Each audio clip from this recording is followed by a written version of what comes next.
अस्सलाम वालेकुम। जैसे कि आप सब जानते हैं कि पंजाब यूनिवर्सिटी ने कल अनाउंस किया है कि वो मतलब 70% चांसेस हैं कि वो अगर कोरोना वायरस ख़त्म नहीं होता तो पंजाब यूनिवर्सिटी अपने जितने भी एग्ज़ाम्स हैं वो सारे ऑनलाइन लेगी। तो ये ट्रायल है जो बीए बीएससी वालों के ऊपर पहले आजमाया जाएगा। अगर 4 जून या 8 जून के मिड तक अगर कोरोना वायरस अगर कम नहीं होता, यानी कि अगर हुकूमत पाकिस्तान अनाउंस नहीं करती कि वो यानी कि यूनिवर्सिटीज़ को ओपन करती हैं या वो एग्ज़ाम्स अलाउ नहीं करती, तो फिर ये जितना भी सिस्टम होगा पंजाब यूनिवर्सिटी सारों का ऑनलाइन लेगी। तो ये कोई मुश्किल नहीं है, पंजाब यूनिवर्सिटी के लिए आसान होगा क्योंकि पंजाब यूनिवर्सिटी छोटी यूनिवर्सिटी तो है नहीं, बहुत बड़ी यूनिवर्सिटी है।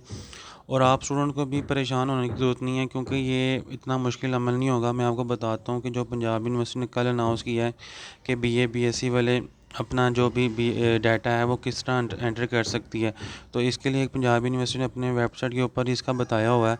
अगर आप न्यूज़ में चले जाएं, अगर न्यूज़ में नहीं जाना तो आप सिंपल आप वेबसाइट पर चल जाएँ। वेबसाइट का नाम है PU.edu.pk/स्प्लैश SPLASH। आपने सिंपल यहाँ पे जाना है और अपना जो भी डाटा है आपने एंटर कर देना है। आपने यहाँ पे अपना रजिस्ट्रेशन नंबर एंटर करना है, उसके बाद सीनियर से नंबर एंटर करना है और डेट ऑफ बर्थ एंटर करनी है। आपने याद रखना है ये आपने वैसे ही एंटर करना है जो आपको पंजाब यूनिवर्सिटी ने आपका जो कार्ड है ब्लू रंग का छोटा सा, जो आप सबके घर में स्टूडेंट के आया होगा, आपने उस पे जाके जो भी लिखा होगा आपने एज इट इज़ ऐड कर देना है। तो आपने ये नहीं करना कि आपकी डेट ऑफ बर्थ कोई और है लेकिन अब कार्ड पे ऊपर कुछ और लिखी हुई है। समटाइम ऐसा स्टूडेंट के साथ प्रॉब्लम आती है। तो आपने वही डाटा एंटर करना जो आपके कार्ड के ऊपर लिखा हुआ है। अगर आपको आपका सीनियर से नंबर नहीं याद तो आप अपना यहाँ पे स्टूडेंट नेम भी लिख सकते हैं। यहाँ आप ऊपर वाला फिल कर लें, नीचे वाला फिल कर लें। फिल करने के बाद अगर आप सबमिट करेंगे तो आप नेक्स्ट वेबसाइट खुल जाएगी। वहाँ पे आपने अपना जीमेल अकाउंट देना है, व्हाट्सअप नंबर देना है और दूसरा नंबर देना है। अगर आपका व्हाट्सअप नंबर और दूसरा नंबर सेम है तो कोई मसला नहीं, आप दे सकते हैं। और आपने जीमेल का अकाउंट देना है, ईमेल में आपने जीमेल का अकाउंट देना है, दूसरा कोई अकाउंट नहीं देना है क्योंकि पंजाब यूनिवर्सिटी फिर ऐसे ये होगा कि आपको क्या पता ईमेल ना वसूल हो। तो ये कोई इतना मुश्किल नहीं है। मोस्टली पाकिस्तान में जो वर्चुअल यूनिवर्सिटी है वो ऑनलाइन यूनिवर्सिटी है। अगर आपको कोई भाई वगैरह या कोई दोस्त वगैरह कोई भी आप पढ़ता है तो आप उससे पूछ सकते हैं कि वो बेसिकली MCQs बेस होता है उनका जो पेपर होता है। तो वो तकरीबन पंजाब यूनिवर्सिटी 50 मार्क्स का पेपर लेगी, वो MCQs बेस होगा और वो आपसे वो कंडक्ट करेगी। तो इसके लिए आपको सबसे पहले तो आपके पास एक कैम होना ज़रूरी है और दूसरा आपके पास माइक्रोफ़ोन। आप देख सकते हैं कि आप अपने मोबाइल में भी आप तकरीबन हर किसी के पास एंड्रॉयड फ़ोन है। ज़ाहिर सी बात अगर व्हाट्सअप अकाउंट बनता है तो वो एंड्रॉयड फ़ोन के ऊपर ही बनता है। मोस्टली तो एंड्रॉयड फ़ोन ही चल रहे हैं।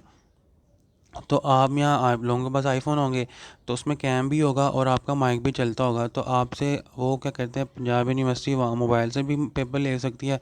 अगर किसी के पास लैपटॉप है तो वो तो बहुत बेहतर है, तो आप लैपटॉप से भी अपना एग्ज़ाम देख सकते हैं। या पंजाब यूनिवर्सिटी देखते हैं कि वो क्या तरीका आजमाते हैं, इसके ऊपर किस तरह पेपर लेते हैं। अगर क्योंकि कोरोना वायरस अगर ख़त्म नहीं होगा तो फिर वो ऑनलाइन ही पेपर लेने पड़ेंगे। और जाहिर सी बात अगर आप लोगों के पेपर होंगे तो मैं भी पंजाब यूनिवर्सिटी का रेगुलर स्टूडेंट हूँ। तो जैसे हमारी ऑनलाइन क्लासेस हो रही हैं तो क्या पता हमारे भी ये ऑनलाइन ही एग्ज़ाम्स कंडक्ट करें। तो जो बीए बीएससी के स्टूडेंट है तो काइंडली परेशान हो, अपनी जो तैयारी है उसके ऊपर फुल फोकस करें और कोशिश करें जितने भी मतलब उनके कंसेप्ट हैं वो अच्छे से याद करें। क्योंकि MCQs बेस जो होता है क्वेश्चन आंसर, वो सिर्फ कंसेप्ट बेस के ऊपर होता है। अगर जो दूसरे एग्ज़ाम होते हैं यानी कि आप क्वेश्चन लिखने पड़ते हैं उसमें तो आप फिर भी इधर उधर से बातें लिख के कुछ ना कुछ आप लेंथी कर लेते हैं और वो कुछ ना कुछ परसेंटेज उसकी एक्सेप्टेबल भी होती है और एग्ज़ाम में आपको मार्क्स भी मिल जाते हैं और आप पास भी हो सकते हैं। लेकिन MCQs में होता है कि आपका अगर एक ठीक है तो आपका मार्क्स मिल जाएगा, अगर आपका वो गलत है तो आपको मार्क्स बिल्कुल नहीं मिलेगा। तो लिहाजा आप परेशान हो, अपनी तैयारी पे फोकस करें। तो ये तरीका आप इस तरीके से अपना जो भी है डाटा एंटर कर सकते हैं। शुक्रिया।